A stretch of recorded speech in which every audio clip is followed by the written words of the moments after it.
Hi everyone, welcome to the AME office. I'm Dr. Dean Olson. I'm a senior AME and a HIMSS AME, and today I want to talk about tips for having a good flight physical, and there's no extra credit. Today is August 3rd, 2024. My standard disclaimer, I'm speaking on behalf of myself and not on behalf of the FAA. Okay, some fun stuff first. This is a photograph of a house that I recently took on one of my trips. I want to know if any of you know this house and who it may be associated with. Take a look at the picture and for fun, leave a comment for this video and let me know what you think the answer is. After a little while of the video being published, I'll post the answer.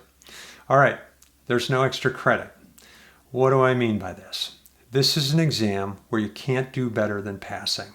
Doing really well in one part of the exam doesn't give you extra credit for not doing well in another part of the exam. Literally, you're going to pass or you're not going to pass. And you can't do better than passing. So if this is you going along and getting your flight physicals and passing, you've got one of two possible outcomes when you get your next physical. You're either going to continue to pass or you're not going to pass. You're never going to do better than just passing. Now, I'm talking just about the flight physical portion of this. I'm not referring to disqualifying medical conditions. That's a much different story, and I talk about disqualifying medical conditions in my video, FAA Certification from the 30,000-Foot Perspective. If you haven't seen it, you might take a look at it and review it. So your goal and my goal is that you maintain your average status and you pass. I want you to think about this in a timeline fashion, and here's how I break this down. The first period is 2 to 3 months before your exam. The next is within 60 days before your exam. Then we think about the day before your exam, then the day of your exam, then during your exam, and then within 2 weeks after your exam. So 2 to 3 months before your exam. To get started, you need to find an AME if you don't have one. For those of you who don't have an AME, there are several things to consider. First, you can find an AME through the FAA Designee Locator website, and I've provided a link to the site in the description of the video. Second, you want an AME who's going to be your advocate. Now, I'd like to think I'm one of those AMEs. My focus is to get you out the door with a medical certificate in your hand, but we have to do this within the rules set by the FAA. Now, sometimes in low-risk cases when a pilot doesn't pass a portion of the physical exam, I want to call the FAA to discuss the pilot's case in order to get permission to issue a certificate on the spot instead of deferring the pilot's case to the FAA for a decision. And those of you out there who've had this kind of situation come along, you know you could be waiting a long time for the FAA to respond. I'm trying to avoid that. I had a case where one pilot who fell into this scenario thought I was contacting the FAA to report him, which is not the case at all. Now, it's understandable. It's pretty stressful for a pilot to feel that way. But as a pilot advocate, like I said, I'm trying to get the pilot out the door with a certificate in their hand. After the fact, the airman realized I was trying to help him get his certificate faster and that I wasn't trying to report him to the FAA. So I hope that makes some sense. Also, during this period, you should consider getting an eye exam. If your vision is a bit blurry, or if it's changed, or if you wear glasses or contacts, you should get an eye exam, preferably several months before the flight physical, to make sure you have new glasses or contacts with an updated prescription if they need to be constructed. During COVID, the supply chain was very delayed, and it was taking 4 to 5 months for people to get their new glasses. That may not be the case now, but I think it pays to be prepared. I'd also recommend, in general, that you get an eye exam annually. If you do have glasses or contacts, make sure you bring them to your flight physical. The rule is that you need to pass either with or without correction. So bring your glasses if you might need them. And the last thing to consider 2 to 3 months out is if you're on a special issuance authorization letter for a disqualifying medical condition. You need to review your special issuance letter at least 3 months in advance of your flight physical and make sure that you have the required documents for your medical certification. The next period here is within 60 days before your exam. Basically, this is a time frame where you need to fill out MedExpress. Why within 60 days of your flight physical? I'm going to explain this talking about two computer systems. Okay, so there's two FAA computer systems. One is MedExpress, where you guys go in and you enter your information. Now, this is a temporary holding system. The other is the permanent system, AMCS, or the Aeromedical Certification Subsystem. The pilot's information is held for 60 days within MedExpress, and if the confirmation number is not used within 60 days, the pilot's information is dumped out. When the AME takes your confirmation number, they're entering it into AMCS, and they import the data from MedExpress into AMCS, where it is then held permanently. So make sure to complete MedExpress within 60 days of your exam and not further out than that. When you complete MedExpress, make sure to print out the form and bring it with you to the appointment. Now, some AMEs may want your MedExpress confirmation number in advance, and hopefully they've told you that when you scheduled the exam. When you print MedExpress, the confirmation number should print on the very bottom of the first page.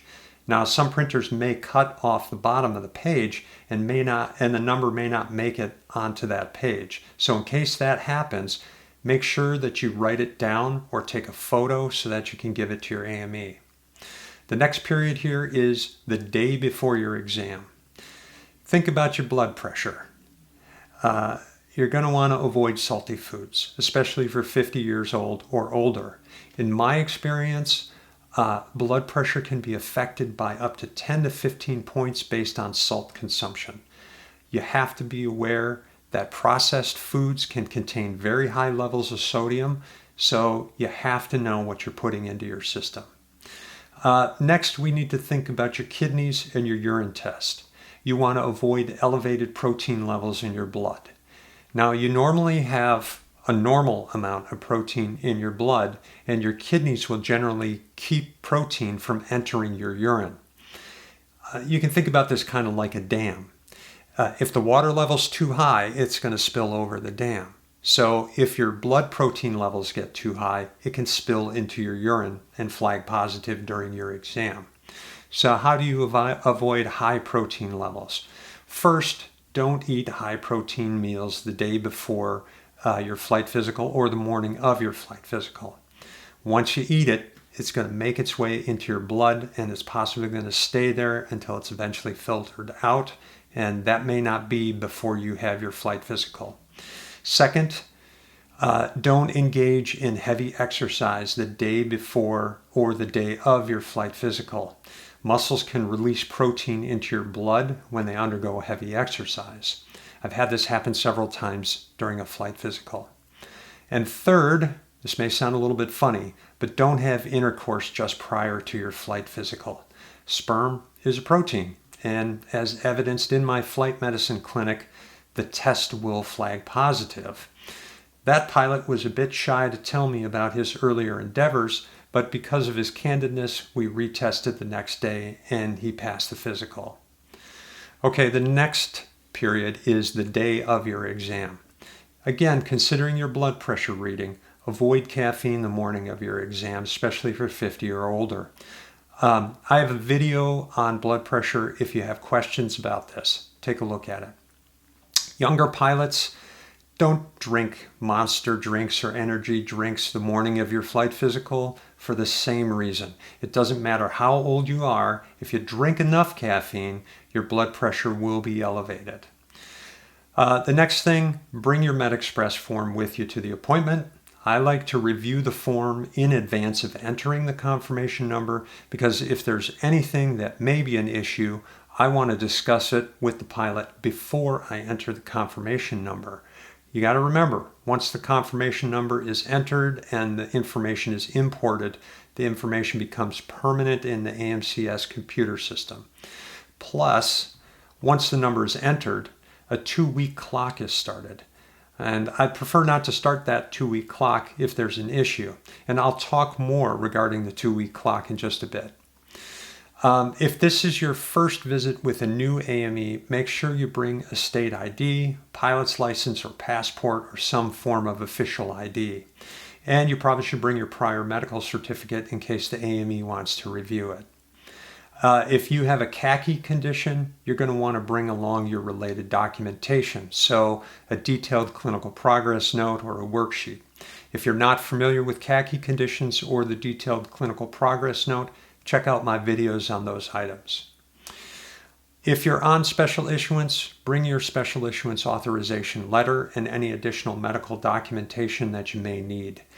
If you have received any recent letters or correspondence from the FAA, you may want to bring that along for the AME to review because they may need to as well.